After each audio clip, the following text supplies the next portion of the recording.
Now, let's continue with defining the 4 situational controls.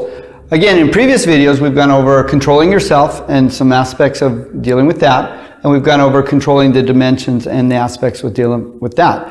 So now today, let's get started on attack.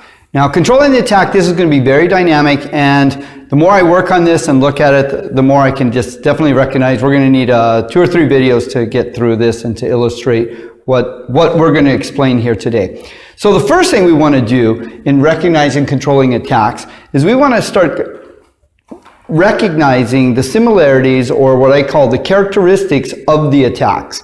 I kind of define the attacks. It's not exactly correct, but it fits for me, that there are active attacks, and then there are what I call dead or inactive attacks, such as a grab. Once a guy's grabbed you, you know what he's doing, he's got you, you know where his weapon is, you know what's happening. So it's already occurred, and now you're dealing with it. Where a punch or a kick or something is an active attack, it's coming at you and you're having to deal with the action of that attack, as opposed to that he's got me in the bear hug and now I have to contend with that. So again, now this isn't 100% accurate, but it gives you an idea of what you can look at with the attack. So what we could say is, okay, at the out of contact range, where he can't really reach me, I can't really reach him, but we are aware that we're into a situation. Obviously, they're going to be threatening me, using intimidation, things of those things that they hope will bring me to their side, will get them what their objective was. All right, at the contact range, they're going to be using things like, we could look at those minimal attacks, like he's grabbed me, he's making contact with me, he's pushing me, right? Now, these could evolve into penetration also, but just to give you an example, grabs and pushes could be at this, what we would recognize at a contact range. At the penetration range, okay, now we're looking at strikes. Strikes being something like punches and kicks. They could also be using elbows and knees. They could be using shoulders. Anywhere where they're actually hitting and impacting and penetrating with their force. All right, and then at the manipulation, we're looking at holds, locks, holds, locks, twists, and chokes. So now they're really manipulating, they're trying to maneuver me, they're controlling, they're potentially, taking out my air, they're strangling, things of that nature. So this is what's happening in the manipulation. Now, you could easily come in and say, well, wait a minute, I can manipulate somebody at the out of contact range. Absolutely you can. You can sit down there, and then they sit down. I've manipulated them.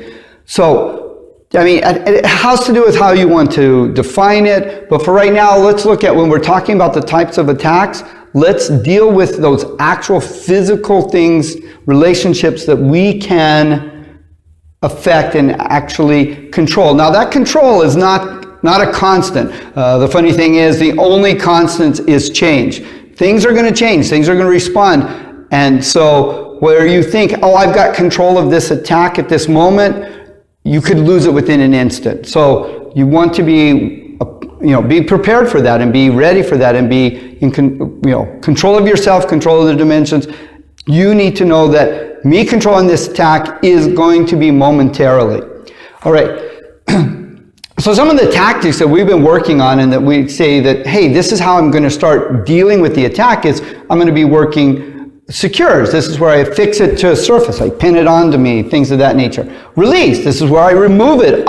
He's trying to grab me. I get it. I dislodge it. I get it away from me. Okay. Redirect. I change the intended path of action. So he's shooting that punch, and I'm going to hammer or whip, or what we would call potentially blocking, to knock that away from me. I could also define that as a strike to get it away from me, but I'm redirecting the path of action.